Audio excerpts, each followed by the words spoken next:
And welcome back again. Thank you very much for your patience. Quick update on our last matchup. The matchup was conceded. Chris Bewley gave it over to Num Num in a 3-0, so Num Num moving on up. Chris Bewley is now going to play up against TingTong in the losers bracket. TingTong, who was one of the tournament favorites, he did get knocked down to the losers bracket right at the start of the day and has since won the one game he has played, so still potentially looking good to make a comeback from there. We'll have to take down Chris Bewley on the way, or perhaps it'll be Chris Bewley taking him down. Yeah, I mean, it's going to be tough regardless because it is the lower bracket. This is where everything's going to count now. Both, man. Exactly. This is your last tournament in life. And losing quickly, especially for TingTong, I mean, having dropped down to the lower bracket so quickly, he just has to really run the gauntlet now. I mean, this is very tough for him. Chris Bewley as well. I mean, he started off with the bye, basically lost his first match. I mean, it was his first actual match, but second in the round. He now has to go up against TingTong, which we would know is a pretty strong player. And Num Num, though, has really shown himself to be a really strong player. Yeah, Num Num after that, looking to be one of the favourites to, at the very least, make top 4 in this tournament, if not potentially take out the win. TingTong as well, a very storied player, places quite consistently high legend on ladder, and also makes a lot of tournament appearances. Recently secured the first seed, actually, for the HCT qualifiers. He made it to the top 8. Made it all the way up to the semis before finally being knocked down, and then went out of the losers bracket pretty quickly. But I believe he actually 3-0'd all of his matches up until that point. So very capable player, and this time has done quite a good job of reading the tournament meta. Previously that was actually a bit of a weakness of his, to be honest. So he sort of shaped himself up, but of course already in the losers bracket, so he has already lost today. So still got kind of something to prove here, and you know, we've already spoken a little bit about Chris Bewley, his path here as well. So both of these players kind of got a lot to prove here. Chris Bewley needs to get a win on the board. TingTong, you know, he wants to prove that he's still top 8 material, if not top 4. So TingTong, having come off of a win in the lower bracket, will certainly do well for his morale, though. I mean, getting a bit of momentum. And against Logix, who is another known tournament player. Exactly, so that's certainly going to help them out. So just to run over these guys' decks, both the Shamans were banned out before we get into this. Chris Bewley is going to be bringing Hunter, Warrior, and a Mage. TingTong with the Druid, Mage, and Rogue. Yeah, into this is going to be very interesting to see, and also we'll get to see something of Chris Bewley's other than the Control Warrior. In any case, I like this Hunter, and it's honestly a really great start. Yeah, that's right. We haven't seen Chris Bewley's Hunter yet, so this is going to be really interesting. Yeah, really strong start in his hand as well, but actually that Living Roots does kind of stop up that Fiery Bat play. He can't just go double Fiery Bat, unless, of course, the juggles fall off a little bit. I think he's going to go with a Kindly Grandmother, I would kind of expect to see here, just because that Death Rattle is a little bit tricky to deal with for the Druid. He does have ways to deal with it, but in any case, Chris Bewley has coined. He's going to be playing something. And I'm really not sure what. I mean, he could play just about anything in his hand right now. I feel like the Kindly Grandmother is kind of the play here, even though, I mean, even though Power of the Wild kind of, I mean, it's either that or Toad, and either way something dies. Either way, you're not going to get a great start off that regardless. I actually like going Power of the Wild here to take the path, because then one of the Living Roots actually lives. And you're still able to clear the Kindly Grandmother. You stay on curve as well after Chris Bewley coined out, and the best you can do is a 2-drop, which will likely be contested. Actually, I don't think he runs anything with a 2-3 stat line, so yeah, a bit of a rough position. I think double Fiery Bat is actually the best play here, because he guarantees that something is left, but even then one will probably be cleared by a hero power. So Chris Bewley's curve is a lot better right now, though. I think TingTong is, once he gets into turn 4 and above, he'll start looking a bit better. But, I mean, his early game is really just Living Roots and just waiting till turn 4. Yeah. That being said, you know, in the early game against that Hunter, you tend to just kind of want to stay alive down the board with a decent health total. 27 health is a decent health total here, and actually Catrick could be a pretty significant secret in here, but it is just going to be a huge toad to come down this turn, and I feel like this is going to be a Violet Teacher turn. Violet Teacher is going to be one of those really key sort of bodies to have against the Hunter. I think getting the value out of the Violet Apprentices is going to really secure a lot of board for you. That's because I don't think, I mean, Druid, I don't think, aside from Unleash the Hounds, and I don't think Chris Bewley runs an Explosive Trap. I have to look ridiculous later, but, you know, aside from the Hounds, I mean, there's not a lot of really good clear against a bunch of Violet Apprentices. Yeah, and Chris Bewley going to go ahead and clear this turn. I do like that. But as these turns get later and later, without a significant board for the Hunter, TingTong is going to start to find this easier and easier. He's sort of navigated those crucial early turns. Cloaked Huntress is actually quite decent here. He's going to get a lot of value out of developing that cat trick with the Secret Keeper down. Unfortunately, he still doesn't have a great way to clear, but he can drop down the Direwolf Alpha as well. He can clear if he wants to using the Secret Keeper and Weapon. He just loses a bit of secret value though. This is still quite a good play, I'd say. Still looking pretty good. Chris Bewley out of cards now. That's going to be definitely affecting him on the top deck. Whereas TingTong still looking really good. Here comes the Thorisan. And this is a nice hand to discount as well, actually. Oh, actually, yeah, it is. The Wild Growth as well for the cycle later on, because I doubt he's going to need it to ramp. Actually, drawing a second Eaglehorn is a really good draw right now. I think he actually just wants to go face. He knows he's got that cat trick there, so he's not quite so vulnerable to swipe. You know, he does lose some minions, but he gets to develop another one for free, so it's actually quite good. It is actually a really aggressive Hunter deck. It is actually a very, very aggressive Hunter deck, all things considered. It's the most Cloaked Huntress reliant deck I've seen of the Hunter decks that have been brought to this tournament, from what I can tell anyway. He's got the most varied range of secret. There's a snipe in there. There is an explosive trap in there, and you know he's also running a Secret Keeper that we've seen as well. So it is a lot more aggressive. It is a lot more secret reliant. That was a really unfortunate result for TingTong. He doesn't know it yet, but the mulch has given a Keeper of Alderman to Chris Bewley. Wow. That's so great. It is removal with that Eaglehorn bow up. It is also a way to buff a small minion. He's actually in great shape after that, and as well, popping out the cat trick from that is really, really big. Going to be able to develop another secret now. Yeah, he is in a good position, and he's also not, because I mean you can use the Keeper of Alderman on one of those minions, but they're still really good. He's got two really big cards TingTong about to play, and he's going to have to basically play them because he'll 7 HP now. He has to. He has no real heal. He needs to go and he needs to top deck a Feral Rage, which is not going to happen. So this has to be the Yogg Saron turn. Yeah. Yeah, you honestly, you basically have no choice. His choice here is do I want to go for the Thorisan trade first? What do I want to do there? I think you do. I mean, it is going to get hit up by the freezing trap, but yeah, you do want to do that. That's actually fine. That is actually so fine. And he's going to go ahead and... Oh, okay. Will he innovate though? Surely he will. Yeah, you absolutely will, because you get the extra value. And also giving yourself... Give you the extra spell, actually. Yeah, and gives you 8 health as well. Makes you a little bit more survivable battle rage. Okay, that's not bad. He needs to heal. He needs heal. Like, that's... Okay, and that does nothing. On the hunt? Oh, wrong one. Well, get some minions. Silence. Silence does nothing. No, completely useless. Embrace the... Ooh, that could be deadly for him if he... He really needs to heal. He didn't have enough chance to really build the spells up. I mean, I feel like he didn't get the spell running through, and you need to get... He needed more turns, and I feel like Chris Bewley now getting one on the board. He really struggled against Num Num. Now he's got one on the board. The Hunter was really good. Maybe this was a secret weapon. We didn't get to see his Hunter. Potentially with Chris Bewley's Hunter, he might have been able to turn around against Num Num. He didn't get that chance, but he manages to beat out TingTong's Druid now with that Hunter. Yeah. But we've seen Chris Bewley's other decks, and they did struggle a bit. That being said, the Druid will struggle against that Control Warrior, so TingTong needs to kind of pick the right time to sneak that Druid. Because Druid has been naturally kind of favoured, though. It does, but at the same time, it's just got those single big threats, honestly. You know, the Emperor Thorisan, the Ancient of War, Arcane Golem, all are very removable by Warrior, who has so many tools with those executes, with those shield slams. So Warrior is to an extent favoured, and of course, if... You know, with the variant that's being run here, right, with those Violet Teachers, it really means Brawl is a very strong option. TingTong, I like this, taking the Rogue up against the Control Warrior. I feel like this is absolutely the right call here, and TingTong runs a very interesting version of this kind of N'Zoth Rogue. He cuts some of the kind of mid-rangey cards for a bit more early game, and you're already seeing that here. I believe he's got... some Swashbucklers in here, and also South Sea Deckhand. So he can actually play it aggressively if needed, and I feel like that's what he'll do here. Starting off with a Journey Below, and yeah, he's got... Of course, you take in Bloodhoof out of that one.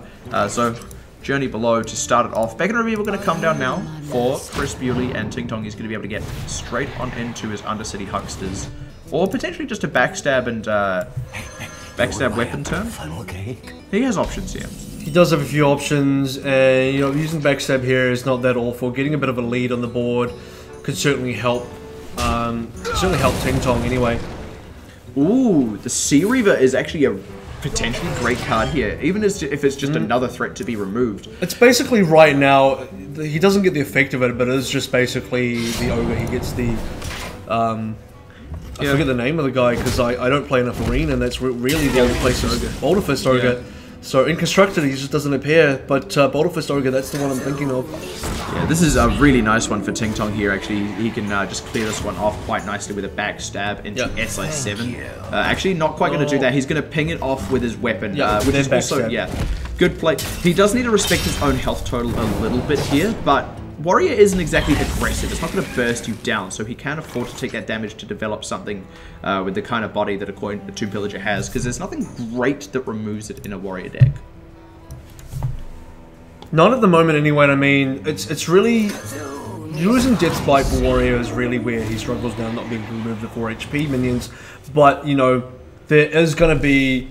the Fool's Bane, it's not really ideal though, just because of how much damage you have to take. This is the aggression, right? This is the potential aggression that can come out of this deck, right? So he's going to go ahead and just take the 4 damage to face. He can afford it. Going to develop a big Tomb Pillager. Going to also develop an SI7. Yeah, there you go. And he's cleared the second Cthulhu's Chosen, which is arguably the hardest minion for Rogue to clear in this matchup. So just huge value. Next turn, he can drop a Canned Bloodhoof, and he's going to really start chewing through the Warrior's removals, because he can't afford to leave this Tomb Pillager up. Warrior does get big health later, but he doesn't have it yet, and he can't afford to take 9 damage, which means he can't afford to develop his Thorisand, even though he really wants to. Well, he's basically forced now to play Ghoul into Warax, essentially, which does mean he still has to take another 9 damage, which is painful. I mean, that's 18 total damage now from a Tomb Pillager, and it will be further damage even still from the SI Agent. Yeah, and I like that TingTong, he knows that this is the Thorisand turn, right? He's forcing something that isn't Thorisand to come on the board. And if it is Thorisand, then there's the risk of a potential loss. He's also still sitting on a South Sea Deckhand and an Eviscerate, so he can push out an extra chunk of damage as well. This is going to put Chris Bewley already down to 17, and this is after he had built up 5 armor.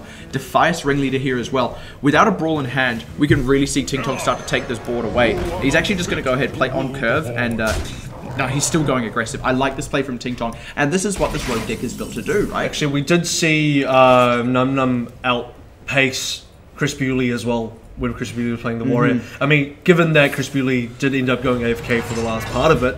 But even on the Druid, yeah, absolutely. Yeah, even on the Druid. And this Warrior is meant to be, you know, very tanky. You've got the Justicar in there, you've got your Shield Bearers in there, and there's a lot of ways for you to tank up before you to be seriously behind. You're going to have to start, I don't want to say misplaying, but you have to make awkward plays to keep yourself alive almost. And that's exactly why TingTong is running this deck. He knows that there's a kind of control-ish thing going on in the tournament meta right now, and this forces those control decks into making very awkward decisions. Now here, what is undoubtedly going to happen is, unless this entire board gets cleared, there is going to be an opportunity here for TingTong to clear out Chris Bewley, and then he can coin out a Ragnaros, hit 8 damage to face. So if that doesn't happen, if he does get cleared, then it's because Chris Bewley uses the Fiery War Axe and takes another 3 damage to face, in which case the South Sea Deckhand and the Eviscerate are big damage, and he's not going to clear up the Cairn Bloodhoof using the Shield Slam. So one of these minions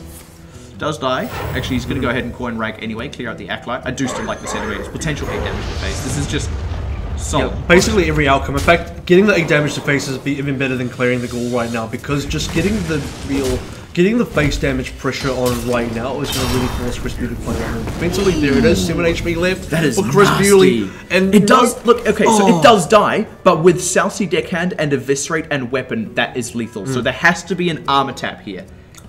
Well, he's going to play that. The Ancient Shield Bearer plus Slam is a good option, but these things do still get cleared, right? And there is a sap here as well. There's still a lot of pressure that can kind of come out of this deck.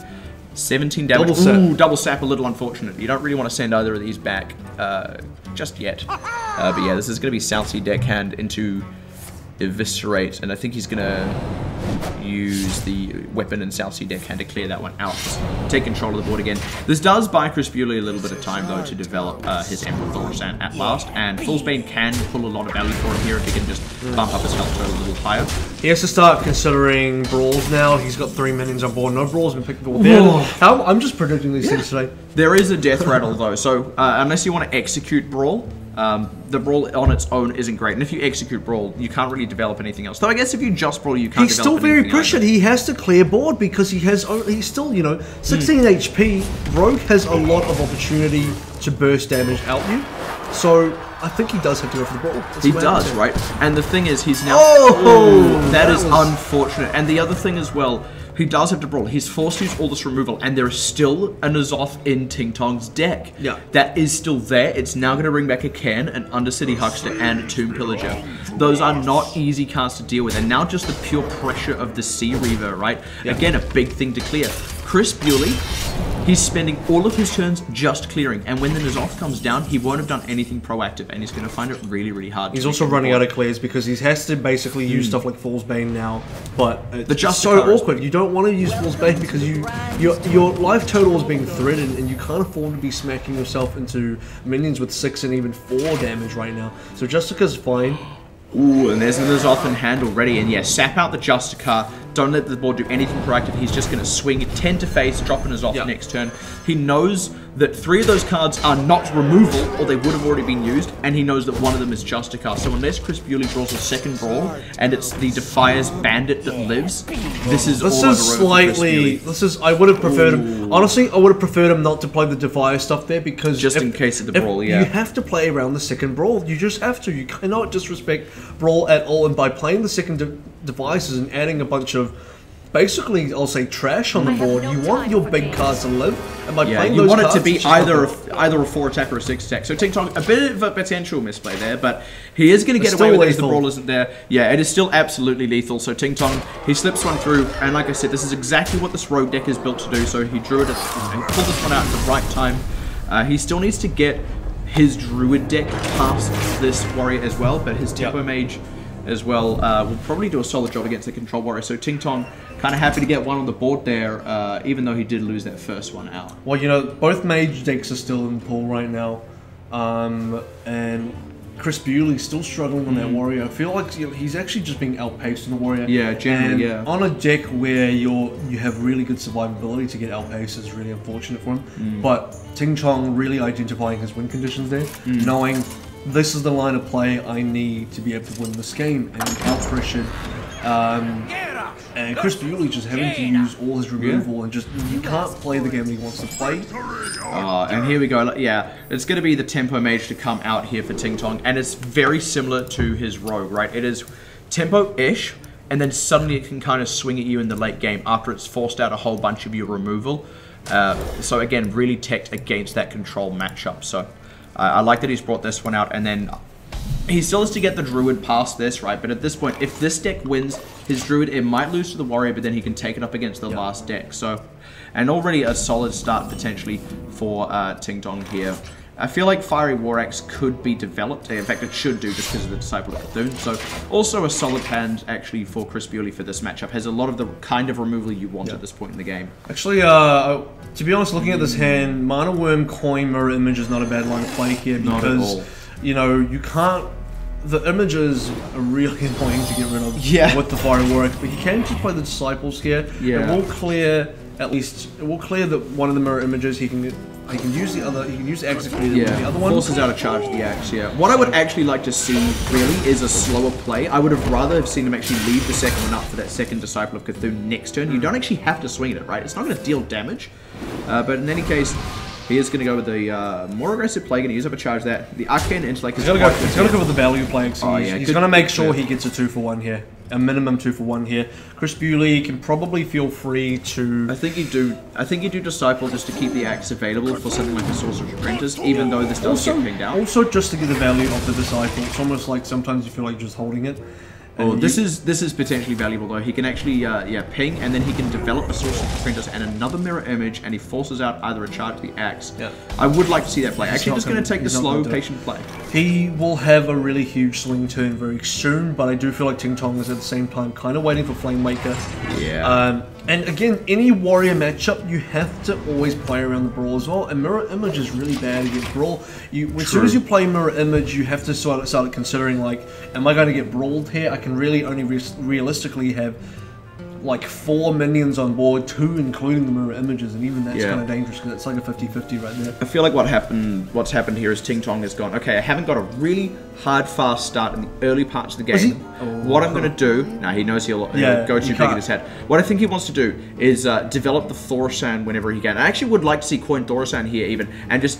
He cheapens all of these spells for a big Antonidas turn. Like, actually, if he coins out Thaurissan right now, next turn he can get 2 fireballs and develop Antonidas. And that is his win condition right now, actually, is getting a huge value Antonidas that just draws him at least 3 or 4 fireballs. Yeah, he's still playing very, very conservative right now, though. He's not going to go for any sort of game-ending play right there. And I kind of like that. I don't want him to be too greedy just yet. Throwing up Valnos there does get rid of the last charge on the Fiery War Axe, but there's Input Thaurissan. What's he gonna discount? I think the big discount here is to consider as a Sylvanas Brawl discount. You can now play that both in the same turn. That's going to be really massive. That's going to ensure you win every single brawl. Yeah, again, TingTong playing very patiently here. Actually doesn't want to go ahead and use the Arcane Blast. I'm not sure how I feel about that, but I guess he's just wanting to keep the 1-mana spells for Antonidas. I do like clearing the board there. But you kind of have to clear Thaurissan, but you know, now the ancient Shield Bearer comes out, which means it makes it a little bit harder for Antonidas to get... That's a very greedy Shield Slam. It is. This makes it very hard though for the Antonidas to get enough fireballs. But yes, about the Shield Slam, yeah, very, very greedy there. Thaurissan going to come down here now. So now a Shield Slam... No, he's not even going to do that. No, again, I like the patience. He just wants to get as much as he can out of this Antonidas. And between Antonidas, Sorcerer's Apprentice, he can coin out Cabal. Yeah, Cabal's Tome? What's Cabal's Tome. Yeah, Cabal's Tome. It is that one.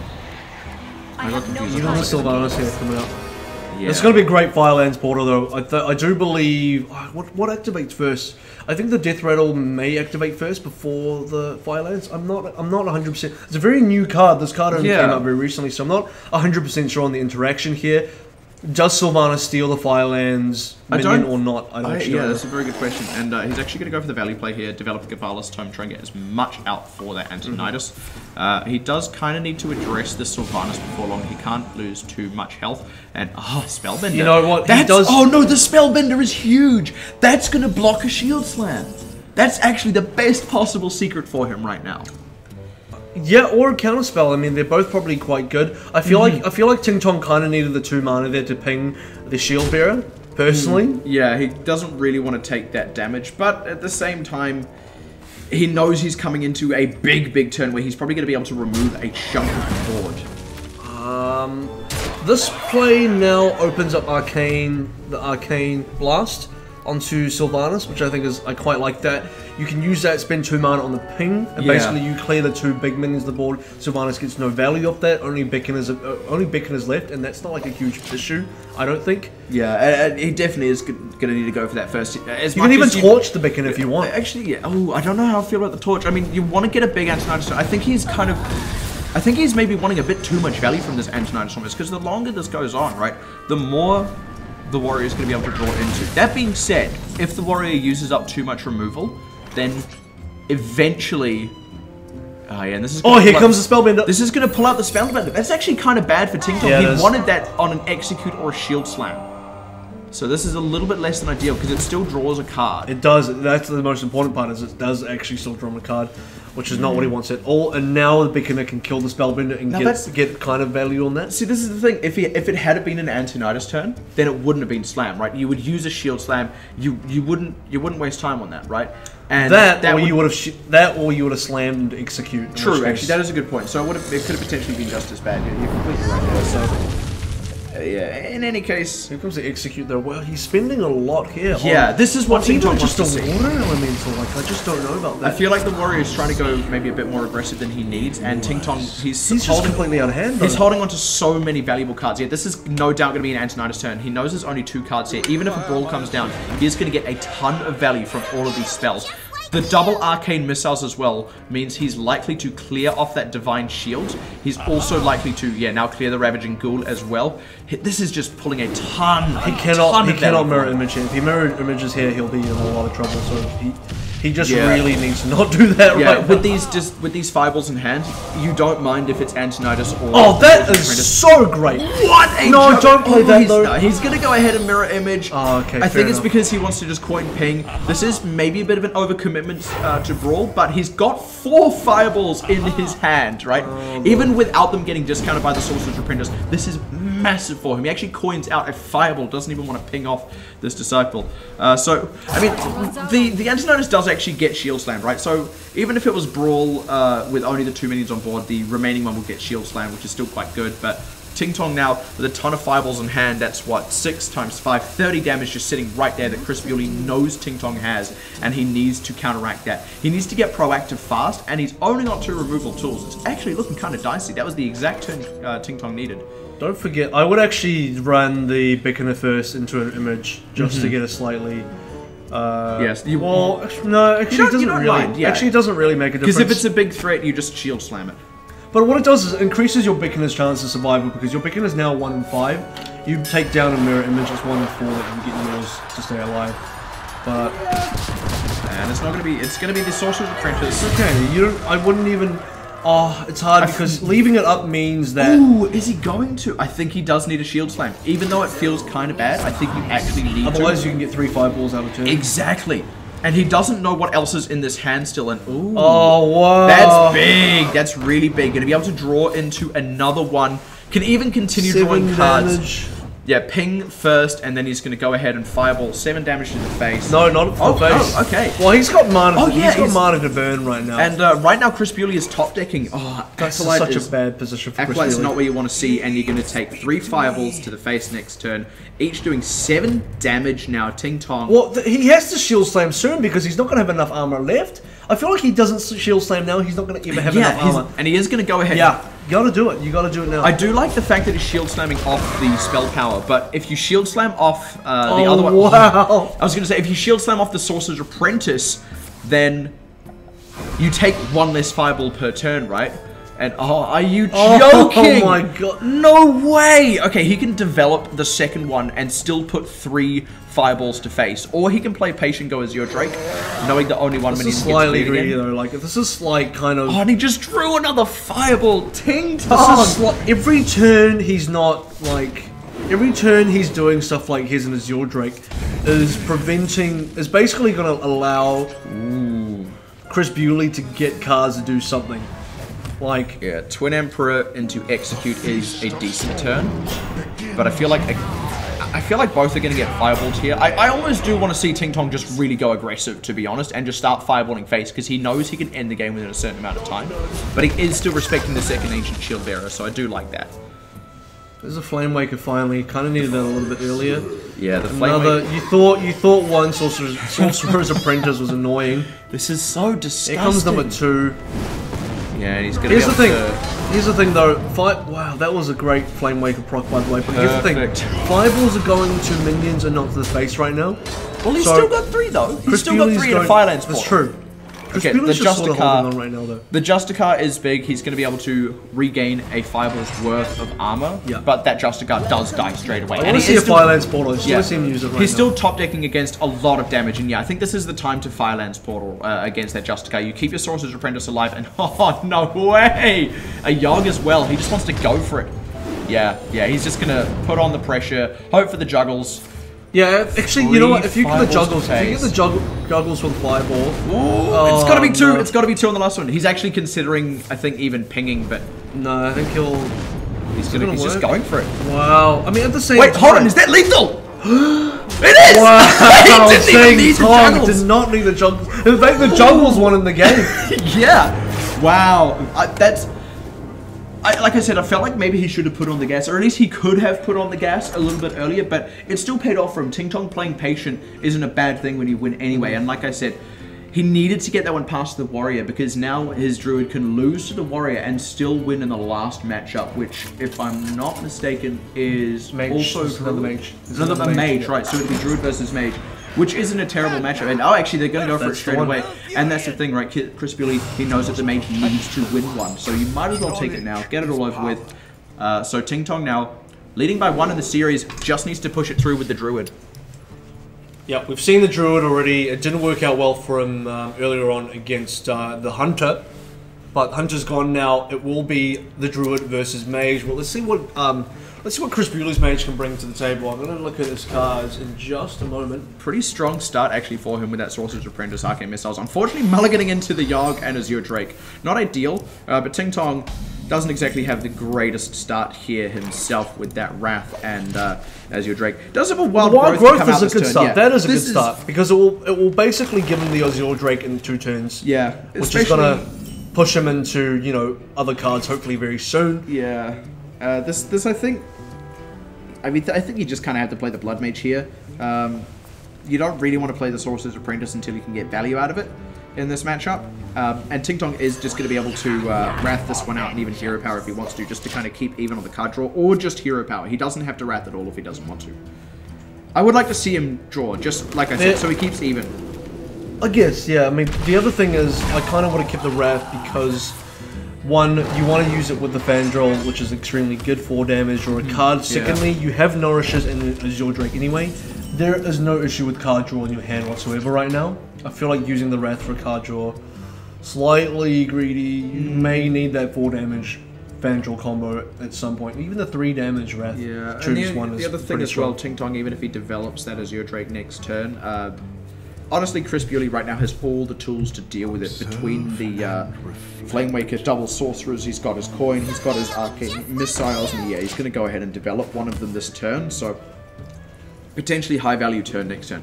The Maya Keeper coming down. No, I think he wants to go for the ramp. Yeah, Nourish for card draw, and this is actually quite good. No, he's going for the ramp.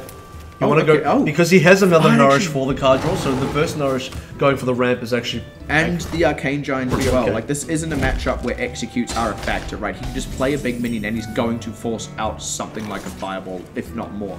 Well, I mean, it's going to it will take more than a Fireball to kill an Arcane Giant. And I mean, at this point, do you even really want to play the Flamewaker on an empty board? I mean, it just kind of invites a swipe, you know?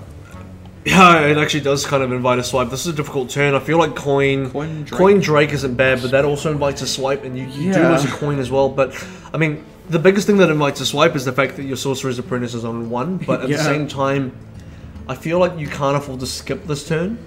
You certainly can't. And the other thing is, even if after swipe comes down, there's still the Mile. Actually, this is kind of alright. I'm slightly okay with this. Yeah, it doesn't invite the swipe as much as anything else, and it does, like, it cheapens literally every spell by a significant amount now, but it's really hard to call how you should play this turn as the Mage, right? Because everything, in a sense, is an overcommitment. I personally, because we know there's a swipe, it gets dangerous, but if I was in Chris Bewley's position, the Coin Azure Drake doesn't seem like a bad play. No, I mean, you do get swiped, but at the same time, it's not the end of the world. You're getting the card draw right now. I think it's important because you're not cycling into stuff that you can immediately use. So I feel like the card draw is really good. This is potential. He's actually going to go ahead and swipe. That's interesting because I could have easily seen him going for an Azure Drake into Feral Rage to clear out one of those 2 Sorcerer's Apprentice. This isn't bad though. But now that the swipe's off the table, Chris Bewley going to feel a lot more confident playing either the Flamewaker or that Azure Drake this turn. In fact, Flamewaker turn should be pretty strong because you want to start clearing out now with the juggles. Yeah. Going for you can do a Frostbolt, Arcane Missiles. Frostbolt and Coin Arcane Missiles if you need it. If these juggles hit perfectly. No, they're not quite. No, they're not quite. Let's see if this one does though. He won't have to play the Arcane Missiles if he needs to. I feel like he won't here. I mean, the 3 damage is just not good enough. Well, it's 5 damage, but you still don't need it. Right, yeah, of course. Still unnecessary. He's going to go for it. He's going for the pressure. I think he is actually just going for the damage pressure right now. A little bit greedy because Feral Rage is available. Yeah. The 8 heal is going to be fairly strong. Arcane Golem not going to be a bad play here because a bunch of removal just got used. So Arcane Golem is not bad at all, but not going to be the play unless. Oh, this is a really nice turn here. He can innovate out the Druid of the Claw, and unless there's a and a Raven Idol. Oh yeah, and a Raven Idol. Spell, I think he's going to go for the spell. I wouldn't be surprised. Yeah, I believe this is running a Yogg as well. Yeah, Force of Nature, definitely the right call, actually. Developing a big board, kind of hard for the Mage to deal with. And I like going aggressive here to clear as well, because there isn't anything that cleanly deals with this. I mean, the Torch Arcane Blast would, but it doesn't have that. Yeah, the Torch would be okay, but you can't develop anything else with it. That is, you're right.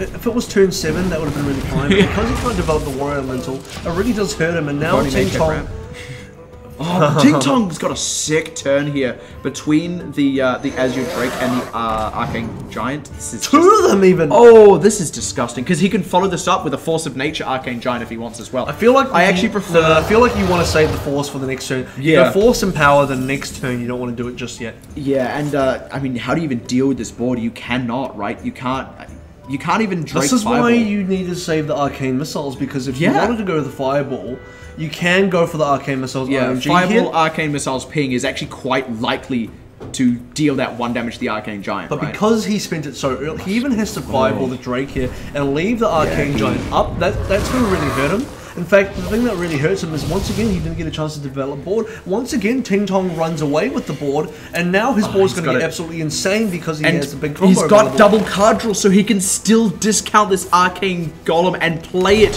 with the Force of Nature while drawing a card. That is an insane turn. And the other thing as well, Frostbolt, one of them was already used out of this mage deck. So the other way you can deal with a big minion is you Frostbolt it, you do some damage, and you stop it from hitting your face. This is now 8 to face, followed by... Actually, I like the token here because he can power the wild. Oh, actually, this is even better. That's actually better. Oh, and then he can still play the Arcane Giant because it'll be 0. No way! Nothing short of a Flame Strike is going to save this board. There is one, but even then, there's 2 Giants left up. He doesn't draw it. This is it. TingTong just did it with the most insane Druid turn. Yeah, I mean, when you don't have to play against a Brawl, it's great, but Chris Bewley, I mean, he's just... Well, and that's the thing. Again, this is why this matchup is more favorable for the Druid. Because imagine this against a Warrior. It just gets brawled. Something else gets cleared. You're done. Your Golem gets shield slammed, executed, whatever. Finally, he picks up a... There it is. Finally picks up the I feel like you just blast your own Azure Drake, actually. He's going to go ahead and clear. But yeah, he knows he's done for here. That's there's no point even adding it up. There's a lot of damage represented on that board. Actually, it's 29. Oh my. Yeah, there's no surviving that, not in any way, shape, or form. TingTong going to take it 3-1, moving on up. Chris Bewley, unfortunately, had to cede his first match, and then is going to be bumped down in the lower bracket. And we really saw TingTong's decision making, and also that that sort of assessing the tournament meta really coming through. 2 of those 3 decks were really well kitted against aggro, against control, and then the Druid was just the right kind of mix of that sort of mid-rangey Yogg Druid and a token Druid. So I really like the way he played that out. So once again, Chris Bewley was the Hunter coming out on top, but you know, his Warrior deck didn't quite make it out there. In fact, you know, it sort of seems like the same sort of weaknesses from Chris Bewley really holding him back again against Num Num and also against TingTong now. But a lot of it was, to me, some critical mistakes there. Yeah, especially, I mean, some cards with the Warrior. Well, definitely, it's a lot more obvious in Warrior because it's a slower matchup, so a lot more control, a lot more intricate, and a lot more of that deep decision making. It's not just what and every small mistake adds up. Yeah, we saw that more against Num Num, exactly, but you did right. Every small against TingTong as well. You know, we see it in the mage. We see, you know, using certain cards and just being, you know, over committing with removal and being forced into positions and just having to play a bunch of really awkward turns, and not saving, not playing around certain players, and just, you know, the Arcane Missiles one was just one of the ones, just the key ones to highlight from his mage play. You know, just throwing it out there for the 5 damage instead of saving it for a slightly better turn. Yeah, and you know, quite an aggressive play, and he didn't actually have the follow-up with that deck. But in any case, TingTong now slaying another one in his path through the losers bracket after dropping his first match today. He's going to be feeling good out off the back of that. Meanwhile, Chris Bewley, first down, now out, is going to be sent packing as TingTong moves further up, and we're going to be taking a quick break before we jump back into, I believe, TingTong's next matchup as well. So don't go anywhere, guys. We'll be right back.